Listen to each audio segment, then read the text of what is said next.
Hello YouTube, this is Charlie426, and today we have a review of the HG Brady Phantom from the Kyoukai Senki series. Now this is actually one of the last few remaining HG kits that there is to offer from the Kyoukai Senki series. Now technically I haven't reviewed 100% of them. I haven't reviewed the original HG Kenbu, and then I believe there was like a few weapon packs which I usually don't buy, because even though I do get them, it's not like I'm going to be able to review them. And then while I have reviewed the Full Mechanics Kenbu, I haven't reviewed or even gotten the Full Mechanics Kenbu Zan. So but although I don't really plan on getting 100% all the kits, but there is one more kit out there that I would like to try out, and that would be the Arctic version or variant of the Hound. But I'm not sure when that kit is coming out.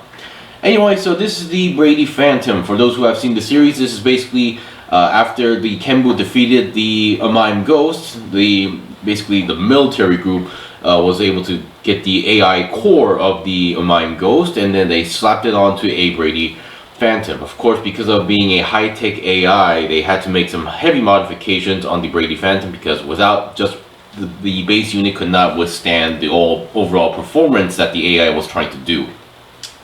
Alright, so because of the overall structure, this is like my fourth version or kit of that's based on the Brady Hound. So I won't be going on the articulations too much, but I will be mostly going over the new stuff as well.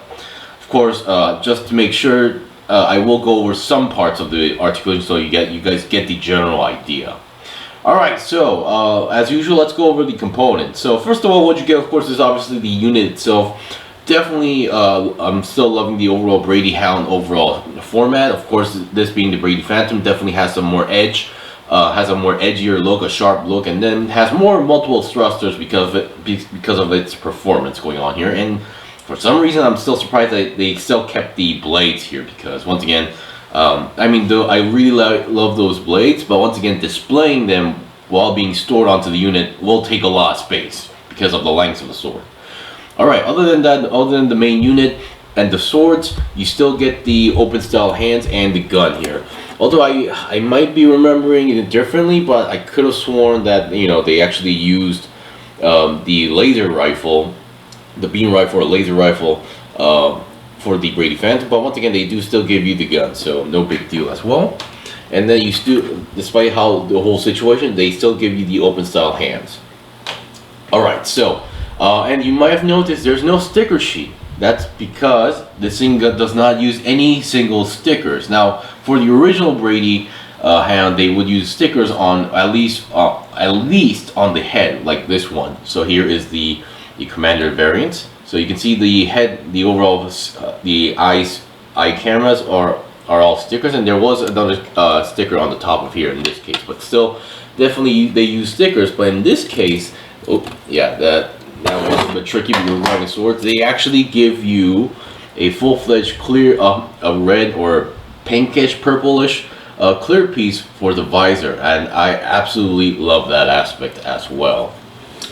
So before we go over articulation or anything, we should do a few things. Number one would be the leftover parts. Yes, because this being a variant based on the Brady Hound, you actually do get some of leftover pieces. So let's go over them one by one. So let's see. Now some of these are going to be double plated, so hopefully I can get them out without no problem. So number one, here we have some parts here. So these are, if I remember correctly, are from the original arm parts. Now, because of I think it's mostly because of the wrist area, you do get a slightly different design part, but the articulation, overall movement works the same exactly, so no big deal. Let's see, yeah, here is another part here. So these parts, if I remember correctly, are for those, for the area that goes onto the arm, or between the chest and the arm area. So these parts right over here. So yeah, while as much as I do like the Brady Hound, I never really enjoyed building these parts between the arms and the body. Of course, they are the major, you know, part of the articulation there, but still, I never really enjoyed building that area for some reason. So that's definitely a part of that. And then you do get the original head plates for the Brady Hound. Of course, you do not get any stickers, so they're going to be blank as well. And then let's see, okay, here we go. Here we have some leftover parts. I believe these are for the arms area, but because of the overall design, you do get some you do get leftovers as well. This, I believe, goes onto the chest area, but because of the design change, you do not use that as well. And let's see what we got. So here we have some parts of that area I was talking about. So it seems like with the leftover parts, you might be able to make one, but not two. So yeah. And then finally we have this part. So this is the original body here. Of course, there are some changes where they don't use this. I believe this is the part that's kind of crucial to connect to the sword carriers, but because of this, I don't think this guy is able to be connected to the sword carrier. So the green airplane or helicopter thing from the Kyoukai Senki series, and here is the main original body part. Now because of the design change, there is a little bit different, so which is why they gave you an entirely different design. So yeah. So, but build-wise, despite the part changes, the internally or the overall build format is pretty straightforward, the same direction. So no, it's not like you're missing out on something huge out there. So doing a quick comparison here, you can definitely see some changes here. I do like the way how they changed the top section right over here, because for the Brady Hound, for this one, at least for this variant, I've always had issues with this clear piece popping out a little bit too easily. But they changed the overall connection style, so which is why this thing is not gonna pop out easily. So yeah, just wanted to point that out. All right, so just for the sake of the review, I'm just gonna take out the swords or the entire joint here, because once again, as much as I love those swords, those connecting ports do get in the way time to time. So yeah, I'm just gonna do this without these. So yeah, because once again, they do kind of get in the way, and then the swords will get in the way, and it's going to keep colliding with the wall here. So just for the sake of my convenience. So once again, as I mentioned before, one of the biggest changes would be the head, where they actually did not use any stickers. Definitely loving that aspect as well. And for some reason, this part here, this is all the way up, and you can move it down a little bit more. So I'm not sure what the purpose for this. I'm going to assume this is just for like armor or protection for some reason. In an interesting direction. Alright, so the articulation wise, obviously the base articulation is the same, but one of the changes here is that now you have these thrusters that you can open up and down like that. And I believe once again, according to the manual, you still have the storage mode, so you can actually fold this up, and then the manual does tell you that you can push this all the way down. So if you want to make this into the storage mode, you can do that as well. So that's that, and for the back you have these interesting looking thrusters going on here. So the way they do technically move, but not in the way you would usually see. So you can actually move these up and down like that. So they're kind of on some sort of swivel system or hinge system, so which is why you can move them all the way you want. So it's not like this is only moving itself. You can actually relocate its position by sliding it all the way down like that. So yeah. So kind of an interesting, design here, but yeah, there's multiple ways you can work this way. Here, you can work this thing out. So interesting choice. All right, and then obviously the overall while the internal, build frame is pretty much identical, you do have some changes like the chest area, other than the colors, and then one of the biggest changes would be the shoulders here. While you do still maintain the original shoulders going on here, the outer parts you have these gigantic claw looking things. So I believe these are supposed to be like stabilizers for the speed going on here, but that's the way how I understood it. But despite all these changes going on here, you do not have any articulation, hindrance going on here as well. You still maintain the original articulation here, and still rotation is still possible, 360, and then the bend point is still the same. Now, as you can see, the notable changes is on the wrist area, you get these gauntlets going on here. So the interesting part is that now it is on the side, but you can also rotate the gauntlet itself, so you can relocate them if you want to do so. You can see the wrist part is the only part that's moving to do this, so kind of interesting. And because of this, Gauntlet also has these heat claws, which is pretty cool if you ask me. I do like the designs of these heat claws going on here.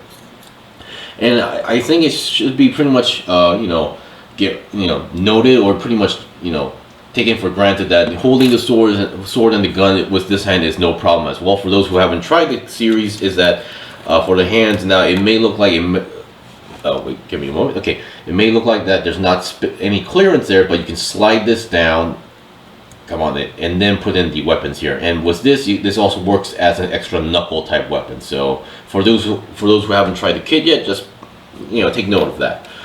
So yeah, I do love these claws as well. And then for the legs, they're pretty much identical. There's no big changes here. You still get a nice side swivel going on here. Now if you move this to the side, you can still go to the side 90 degrees going on here. Going forward, it's going to be tricky because this part is going to collide a bit, so yeah, but backwards also. But you can also kind of pull the back skirt outwards and then go more to the back as well. And then bend wise, you still get your typical style bend. And then feet wise, you do get a nice ball jointed feet. And then you have these, you know, folding parts, but these are more for the storage unit area, but once mode. But once again, I'm not going to show that because it's not really much of a, you know, thing that you should be doing. And then you get a nice, you know, pivot joint as well. So articulation wise, you still maintain the original articulation, but once again, you get more thrusters and then an extra weapon going on here as well. So yeah, I think change wise, it's a very simple change overall design, but definitely in the right direction, and then you get more thrusters. So if you're looking for something that looks menacing and edgy, but also at the same time simple, I think this is a very good choice here going on here. Alright, so we've seen the basics of the kit. I'll be right back with some demonstrations and we'll end it off there. Okay, I'm back. So here we have the demonstration going on here. So I reattached the sword and the holsters going on here and took out the claws. And actually on one hand, I actually gave it to both the claws and the sword. So holding the sword and having the claws at the same time, there is no issues out there going on here. Now once again, usually the Brady Hound, the original Brady Hound, you have a lot of clearance to move the overall head slash eyes towards the enemy, so for certain posing. But this guy, there is another like piece around the head, so the overall movement is slightly limited going on here, so it won't move as much as you think. So currently I'm trying to make him stare at the Kenbuzan, but once again, it's not an easy task. But still, you can still work your way around the way how it works, because usually for the other units, they will actually have a separate head and then have a ball joint so they can move it around. But this guy, his head is pretty much slapped onto his main body, which is why it may feel slightly awkward going on here. But either way, you can work your way around and it works perfectly well. So once again, I really love the overall design here, and if you're a big fan of the Brady Hound units, there's only 4 units to collect, so 5 if you include the Joe Hounds, or maybe 6 if you include the Joe Hound variant as well. But still, yeah, it's not much, but they are all fun builds and going on here. So yeah, I do recommend this, and I would definitely recommend the original Brady Hound and this guy, because they're all very solid kits, and you can definitely, if you have both, you can definitely appreciate like the small changes they did to the unit. But anyway, that is pretty much it for the review. This was the review of the HG Brady Phantom from the Kyoukai Senki series. Now once again, this might be my last review for the Kyoukai Senki series, unless Korea also releases the Arctic variant of the Joe Hound. But anyway, one thing, I highly recommend this kit. If you guys got any questions or requests, in comment below. I still have more stuff to buy and build and make reviews out, so please stay tuned. Until then, see you guys next time.